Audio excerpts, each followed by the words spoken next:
Hi, everybody. Welcome to Cooking G-Free Deliciously.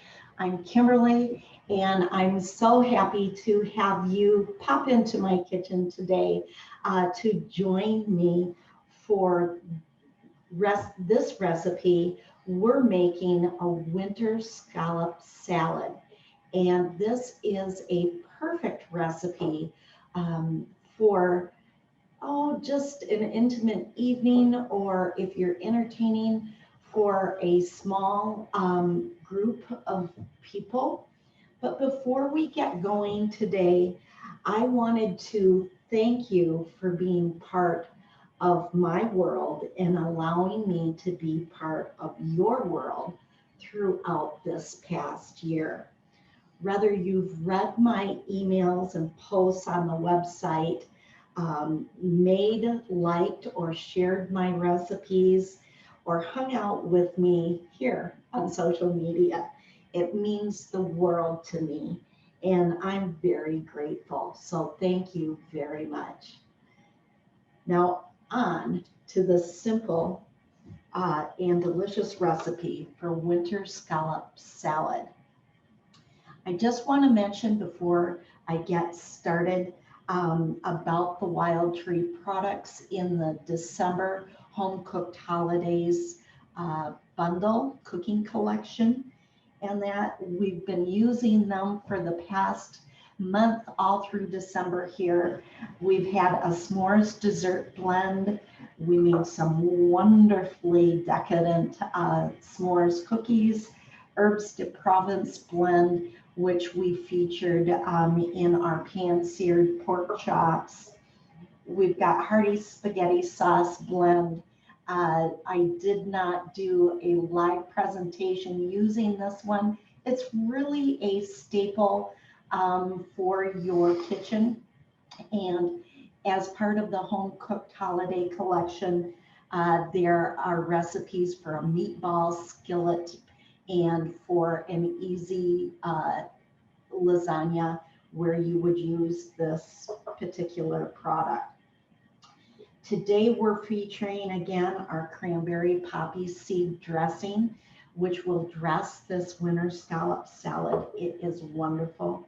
And I just also want to mention that today I'm using the roasted garlic grapeseed oil to sear the scallops that we'll be using on the salad here.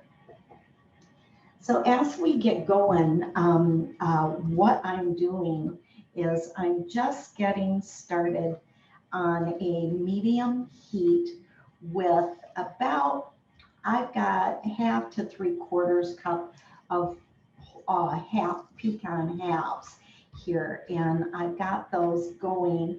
I'm just adding about a tablespoon of butter to those, and those are going to soak up the butter. And as it melts, I'm going to add in a little bit of brown sugar here, just a tablespoon or so. Depending on how many people you're making this recipe for, again, I've used about 1/2 to 3/4 of a cup. If you're making for 4 people, you'll probably want around a cup of the pecans. And you're just going to stir those around in the skillet so that the butter and the brown sugar coats those pecans nicely on both sides. We're kind of toasting these to get them all going. You're just going to stir for and cover them for about 2 minutes to make these candied pecans, which are going to be used to garnish our salad today. So it doesn't take a long time to do this. I'm so excited for you to see this finished salad. It's such a simple meal, yet it's got a certain elegance about it. which makes it perfect for a special someone in your life. Or if you're all alone, which many may be this holiday season because of COVID, it's a quick and easy salad that has a real holiday flair to it. So once we have these coated, now I'm just going to pull these off from here out of the pan and spread them on some parchment on a baking sheet. You want to kind of make sure that these are all spread out a little bit so that they're not too close together. And so I'm just getting these all scattered about here. The parchment is going to keep them from sticking to the pan too much. And you're going to let these cool then. And pretty much as they come out of the hot pan, they're going to start cooling right away and candying as they cool. And these are really, really wonderful. Now, I always feel like I'm running out of enough room here. I love to take these and just keep them kind of toasty warm a little bit in my oven until I'm ready to use them. So I've set my oven at a very low temperature just to get it warm. And now I'm going to turn it off so that it just keeps those pecans warm, but they're not going to bake at all anymore. And so that's kind of gonna set and stay ready for us when we need them, and they'll be nice and toasty warm. Another thing that you could do that I've done before is to sprinkle a little bit of sea salt or a little bit of cinnamon over top, depending on the flavor that you want from those pecans. So next, we've got our scallops, and we're going to start by getting those ready so that they're going to go into the pan. And I've got just a handful of scallops here. I was not able to find as large of scallops as I typically would like to use. So I was able to find special a bag of the 40 to 60 count scallops, and those ran around $10 for a bag, and they easily make 2 meals, whether you're putting them into a pasta dish or going to use them on a salad here. So while I'm doing this, I'm going to start heating my pan so that that's getting ready. And you want these scallops to be very, very dry so that they are not steaming as they sear. And that part is really, really important. So I've drained my scallops well. And I'm also taken just a piece of paper toweling, and I'm kind of squeezing those as I pat them here to make sure that I'm getting as much moisture out of the scallops as possible. And once you get the moisture out, then you're just going to want to salt and pepper the scallops lightly so that they will be ready to go. So here we've got our scallops all salted and peppered, And I'm just going to set those back here for a moment. And I wanted to talk about the lettuce. So there's so many things that I'm hearing lately in the news. I'm presuming that maybe you have too, about lettuce recalls and not having safe lettuce to eat. And it seems like we hear about this on a regular basis. So what we have started doing, we actually started doing this last winter, is in a sunny window. Ours is south facing, so depending on where you live, I've bought lettuce seeds that are easily found online, and I've gotten a couple of these long planters that we put these in. Lettuces are so simple to grow at home, and they keep us pretty well stocked in lettuce throughout the winter months. I use two different planters, and we space out our planting about 6 weeks apart, and we keep rotating through. Once your lettuces come up about to the stage that those are there, it'll take, we've got 3 to 4 weeks that we can use the lettuces from there.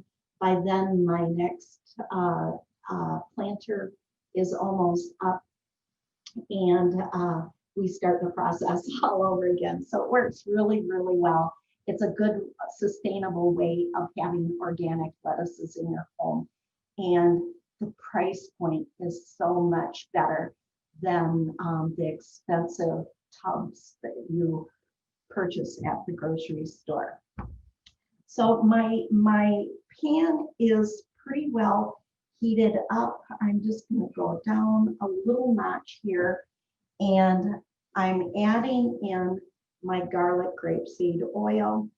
I've got just 1 tablespoon of garlic grapeseed oil, and I'm going to spread that. Now, when your pan is nice and hot, that oil is going to start to shimmer, and it will be right at the smoking point. If it's a little too warm, you can pull it off the burner for a moment or so. I prefer to use a cast iron pan when I'm searing, and you'll hear this as I'm dropping these into the pan. You want to make sure that you're not crowding them at all as you pop them into the pan. And like I talked about a week or so ago, when you're searing, you really want to resist moving that meat around in the pan when you pop it in there, because when it is ready, then the meat will lift off itself. I grab my hot pad here and pull it back onto the pan. I just didn't want it to be too hot. So that's only going to take about a minute to a minute and a half per side. Again, with searing, and I'm sure that you're noticing the oil as it pops, but that is part of the searing process as the scallops cook and become opaque. And as they cook them, you will notice when they're ready that they start turning nicely brown, and you'll be able to pick those up off from the pan. It takes just a minute or two, and we want to make sure that we're getting a nice sear on those. So we don't want to rush the process too much when you're doing this. So while those are cooking, I'll go back to the lettuces here. I talked a little bit about growing your own. For this particular salad, I have focused on using some romaine kind of as the foundation for my salad. And my mixture that we've grown has little baby arugulas in there. Arugula will give you a little bit of a peppery sort of spiciness to the salad.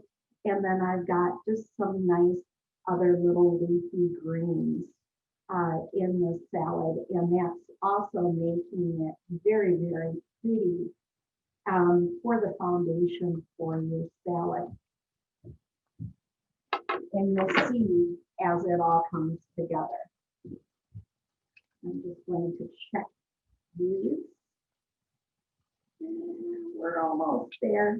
We have a little bit longer. I am going to drop in another tablespoon, or not another, I am going to drop in a tablespoon of butter just to help those scallops cook and get a very buttery flavor to them. I'll make sure my heat is high enough. Kind of a fine balance there in the heat. You want it hot enough where it is searing, but you don't want it over hot where it's going to burn in the pan. So next, the part of this salad is the pears. And I've got a very pretty, I've chosen a red Anjou pear. And when you're looking for pears, you want to look for a pear with the stem still attached to it. And you want, you know, a pretty even color in your pear.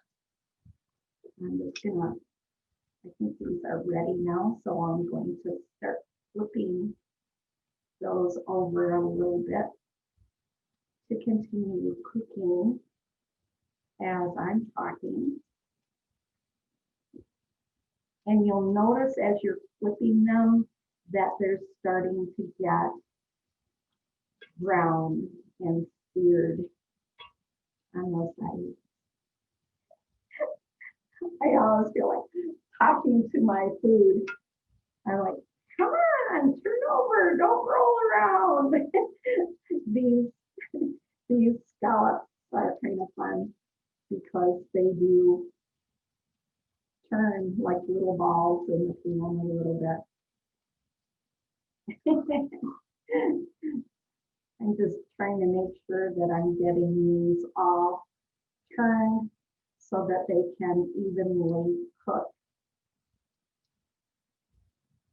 Now, in researching scallops, one of the things that I learned about scallops is there are scallops that are referred to as wet and dry scallops. And when you choose scallops, you might have noticed that at the grocery store. For this particular salad, I think that bigger scallops would have been better, but they did not have them. And so I went with these smaller scallops for this particular recipe. I'm just turning those over a little bit. They're cooking further. So wet and dry scallops, you also may hear glazed.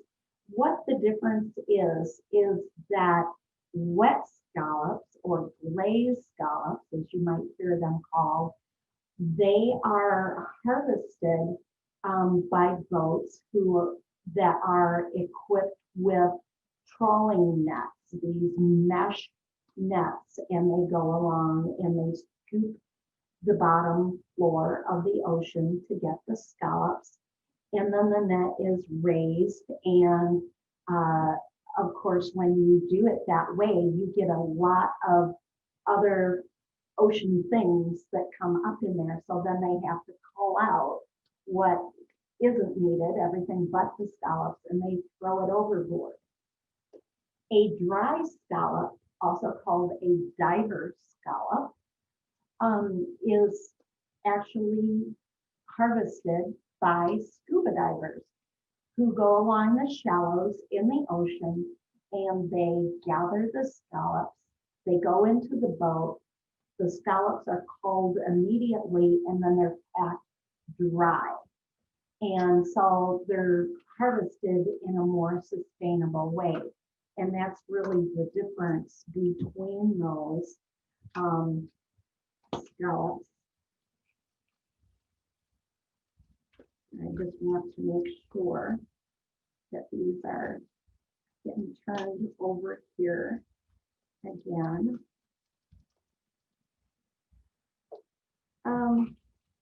Honey, can you grab me one of those plates? Just any plate, but I do want a different plate to put these on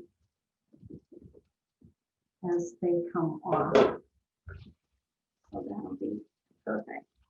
And as you can see, these are starting to get nice and seared and brown, and you can smell the briny sort of smell of the scallops as they're cooking too. So just another minute maybe, and these are going to be just about right.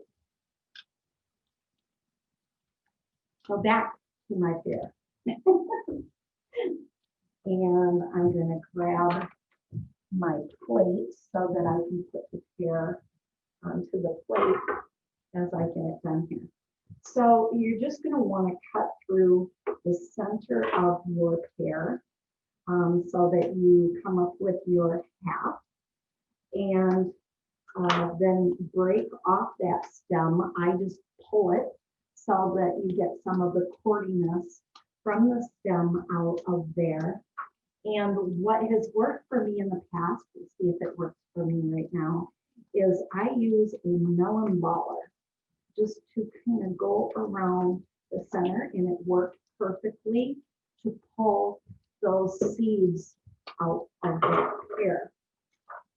And then you're just going to take your knife and cut down through. Oops, get a little bit of core left there. So we'll cut that off too. Cut down through.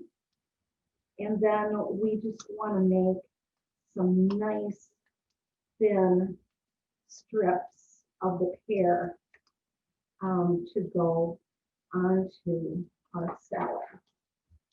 Slide those over to the side. As you're cutting, you just want to keep your fingers out of the way.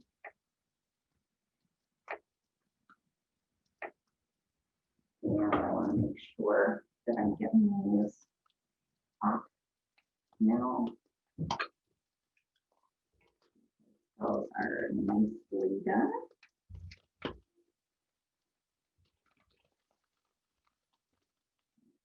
Out of the pan. As you can see, this only takes a few minutes to really get this wonderful meal ready to serve. And then it's just putting it together. I'm going to set that there and slide my pan back a little bit. Keep it out of the way. Going to arrange some of my pears, and I love the beautiful color that these pears give to the salad. You can just arrange those onto the plate. That looks like about enough here.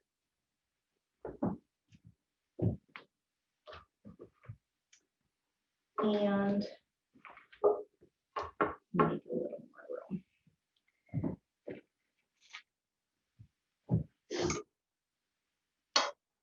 Just slide a few of these scallops onto, I've got enough for probably about 2 salads here. Just arranging them so they look real pretty. They're nice and opaque, lightly seared, lightly browned here. Set this off to the side.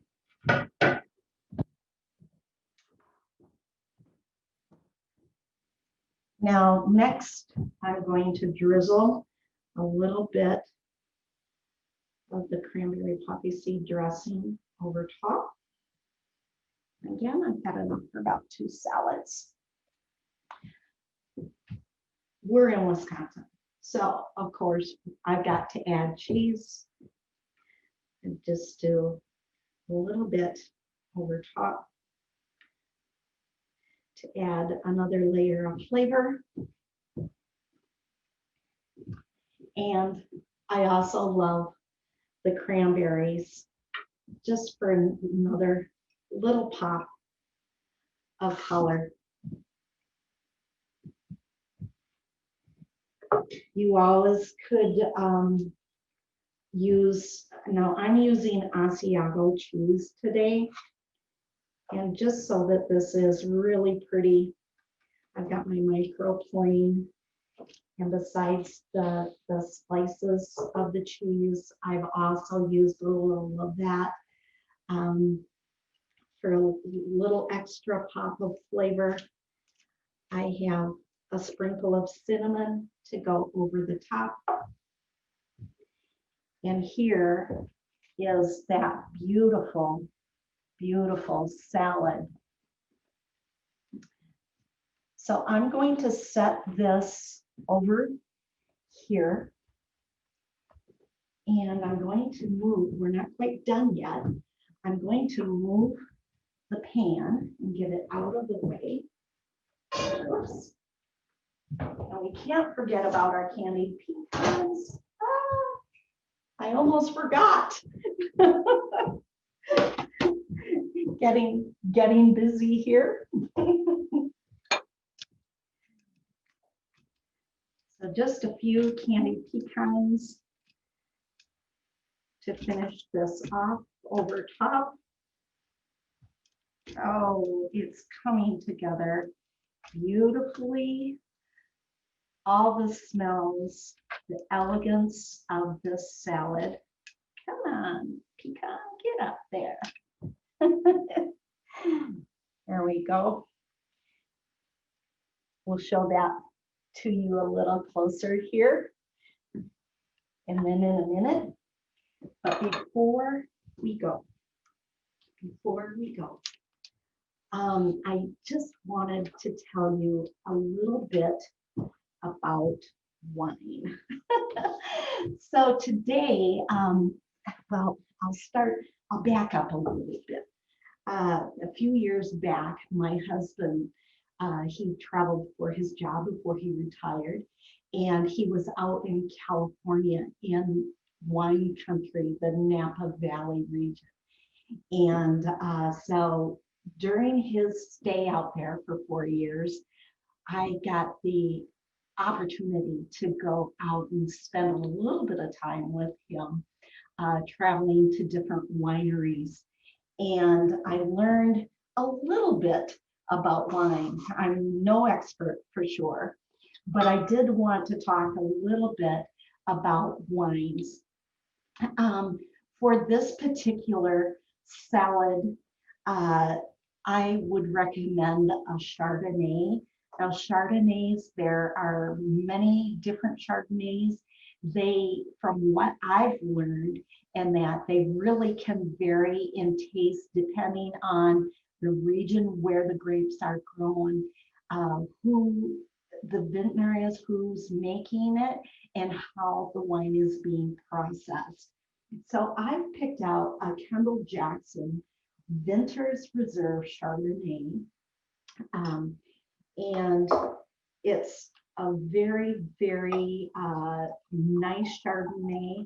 It's got a little bit of oakiness to it because it was aged in oak. And so it's got just a really pretty color, golden color to it. It is a mid-priced wine, so quite affordable. Another option for you would be a Pinot Grigio. This is a Mark West Pinot Grigio. And a Pinot Grigio is another, it's kind of fruity, and it's a very, very light, wonderful, mild wine. You also, of course, could go with an Asti Spumante for a champagne. But if you wanted to save a little bit on the pocketbook, you also could go with one of California's sparkling wines, which there are many, many delicious, moderately priced wines. And both of these that I've mentioned today, I have been to those wineries and talked to the people there, and they're wonderful, wonderful wines. So I highly recommend. And they're pretty much available at most grocery stores across the US too. So I just wanted to tell you a little bit about those. So I'll have my cameraman just run the camera down a little bit so that you can take another look at that wonderful salad that we've got. We'll pour a little wine because, of course, my dear cameraman will need a glass also. And before I go, I had just a little holiday message that I wanted to tell you or let you go. So again, thanks for popping into my kitchen this week. And I wanted to just say that without a doubt, the past months have been stressful. 2020 has been anything but ordinary given the COVID pandemic. And despite the personal and professional hardships and losses that have touched our lives, I consider myself and our family very fortunate, very blessed, and thankful. I'm able to work from home, to cook, and to write in a job that I love and I believe in some little way might help others in their daily lives. My family has been in, and I hope I don't choke up here, my family has been in reasonably good health throughout this year. We have had plenty to eat to fill our bellies, while so many families struggle to feed their families. We go to sleep at night with the heat on and a roof over our heads, while too many people out there seek shelter in a vehicle or homeless shelter. Our misfortunes and inconveniences do not compare to the millions of people hurt, hungry, and those who suffer worse. My heart goes out to the medical personnel and the first responders who have worked tirelessly on the front lines for months, putting their own lives on the line and sacrificing so much for so many. And I send my deepest sympathy to everyone out there who has lost a family member or a friend. As we all bid a happy farewell to this challenging year, I send my wishes for a happy and healthy 2020 holiday. A very Merry Christmas to you, to share with those who are special to you, whatever that looks like. And a new year in 2021. filled with every good thing. Stay hopeful and strong. Embrace and appreciate all the times.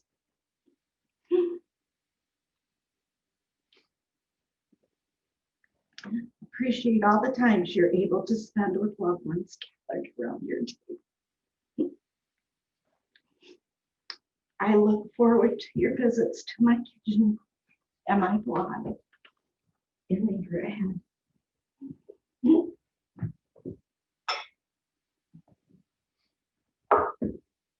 Merry Christmas. I love you.